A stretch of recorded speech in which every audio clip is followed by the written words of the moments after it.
Hi, I'm Lisa Martinez, and this is the story of how my mother-in-law's dream vacation turned into her worst nightmare. Sometimes the people you look down on aren't quite as powerless as you think. I met David Anderson at a coffee shop where I worked as a barista while pursuing my master's degree in business. He was different from the other wealthy customers.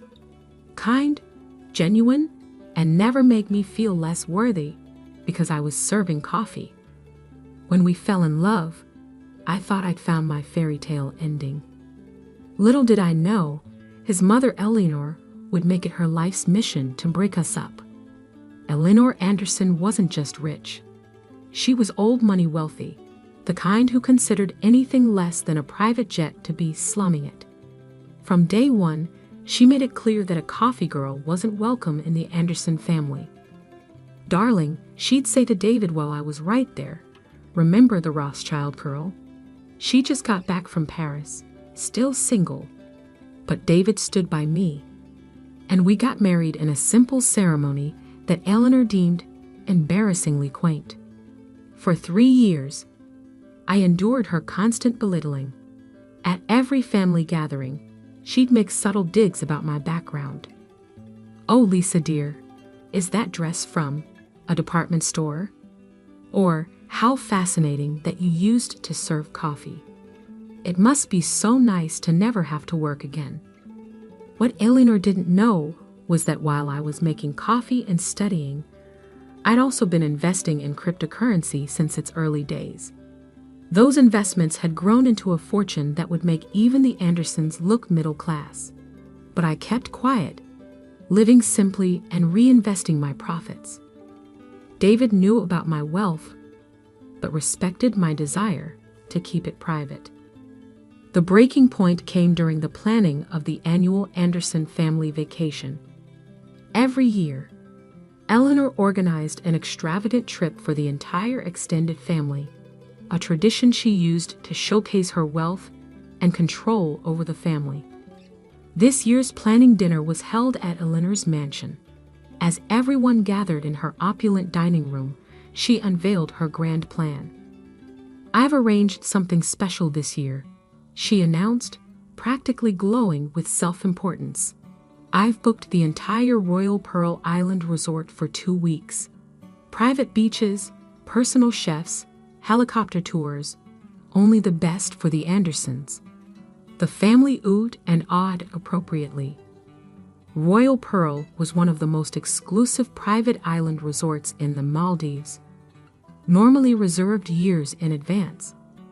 "Now," Eleanor continued, her eyes fixing on me with familiar disdain, "about the guest list. Given the exclusive nature of this vacation, we need to maintain certain standards."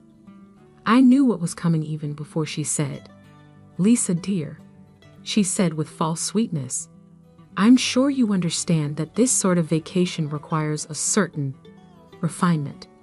Perhaps it would be better if you sat this one out. These luxury resorts can be so overwhelming for someone of your background." David immediately protested, "Mother, if Lisa's not going, I'm not going either." Eleanor's face hardened. "Don't be ridiculous, David. The whole family will be there. Your cousins are flying in from Europe. You can't miss it because your wife isn't comfortable in luxury settings." David's sister Charlotte jumped in. "She's right, David. Lisa would feel so out of place. Remember how embarrassed she looked at the yacht club last summer?" I touched David's arm gently. "It's okay," I said quietly. "You should go with your family." I could see Eleanor's triumphant smile, thinking she'd won. What she didn't know was that I'd been making some arrangements of my own. You see, 6 months ago, when I heard Eleanor talking about wanting to book Royal Pearl Island, I'd made a few calls. The resort had been struggling financially due to the economic downturn, and its owner was looking for a quiet buyout. Through a series of shell companies, I'd acquired not just the Royal Pearl Resort, but the entire island. I'd kept the previous management in place. knowing this day would come. The next morning, as the Andersons boarded their private jet to the Maldives, I made another call. It was time to set my plan in motion. Eleanor had no idea that her perfect vacation was about to teach her an unforgettable lesson about judging people by their appearances. As their plane took off, I sat in my home office, looking at the resort's security feeds on my laptop. In just a few hours, they would land in paradise, only to discover that paradise belonged to the coffee girl they'd left behind. I smiled as I picked up my phone to call the resort manager. It was time for phase 2 of my plan. The Anderson family arrived at Royal Pearl Island Resort late that afternoon. Eleanor led the group through the pristine white sand beaches toward the luxury villas, already plotting how she'd share this exclusive experience on social media to make her society friends envious. "Welcome to Royal Pearl Island," the resort manager, James, greeted them with a knowing smile. "We've been expecting you." Eleanor beamed. "Everything looks perfect. I assume the presidential villa is ready for me." "About that," James replied, checking his tablet. "There seems to be a slight change in arrangements. The owner is currently using the presidential villa." Eleanor's perfectly maintained face crumpled in confusion. "That's impossible. I specifically booked the entire island. No other guests were supposed to be here." "The owner isn't a guest, Mrs. Anderson. They own the property and have final say over all accommodations." "Well, who is this owner?" "I demand to speak with them." Eleanor's voice rose, causing other family members to gather around. James smiled politely. "Of course, if you'll all follow me to the main pavilion, the owner has left specific instructions for your arrival." The family was led to an elegant open-air pavilion overlooking the ocean. On a large screen, a video began playing. My face appeared, and I watched through the security feeds as Eleanor's jaw dropped. "Hello, Anderson family," my recorded self said pleasantly. "Welcome to my island. Yes, you heard that correctly. I own Royal Pearl Island Resort, along with several other luxury properties worldwide." The stunned silence was broken by Eleanor's gasp. David tried to suppress a smile, having known this was coming.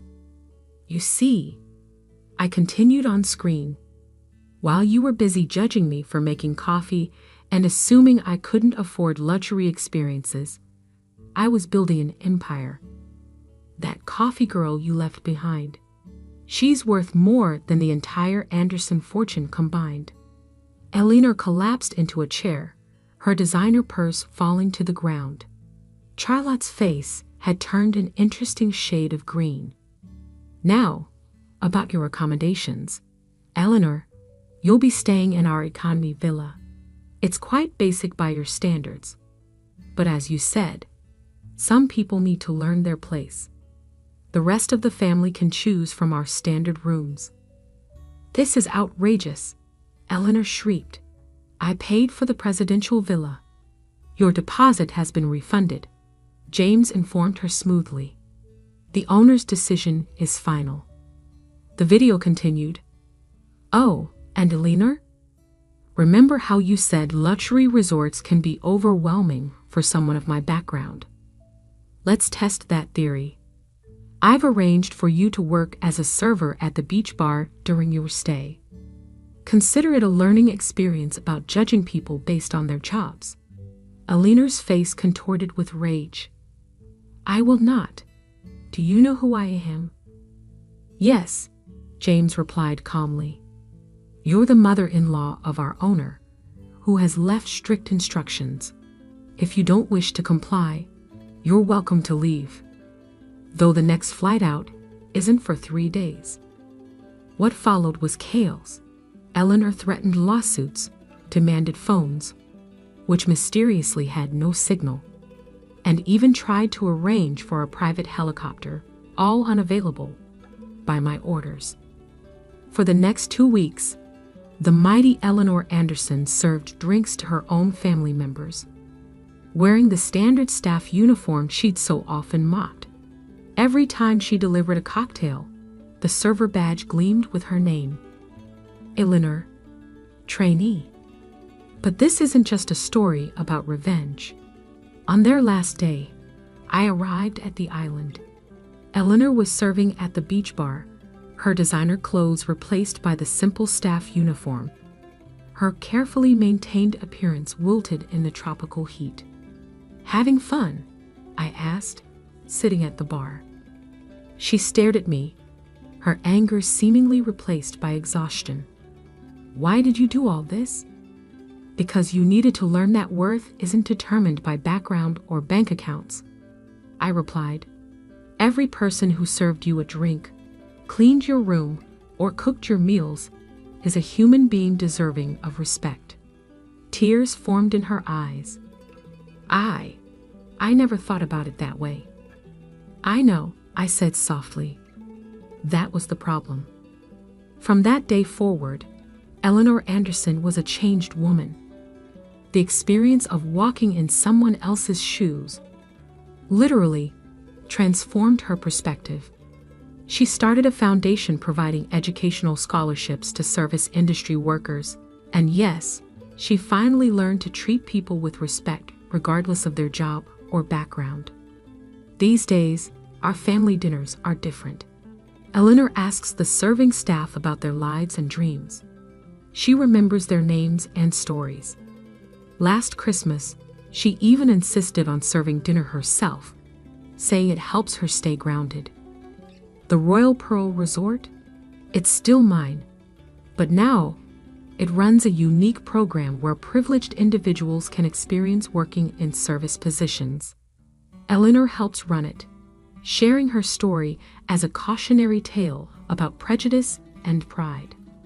As for David and me, we still enjoy our morning coffee at the same shop where we met. Sometimes Eleanor joins us, chatting easily with the baristas she once would have ignored. She's learned that true character isn't about how you treat your equals. It's about how you treat those you once considered beneath you. Last week, she surprised me with a handmade photo album filled with pictures from that infamous island vacation. On the final page, she'd written, "Thank you for teaching me that the best view of life comes from getting off your high horse." I keep that album in my office at the resort, a reminder that sometimes the greatest luxury isn't about thread counts or private jets. It's about the ability to see the worth in every person you meet. And Eleanor? She still works one shift a month at the beach bar. She says it keeps her humble.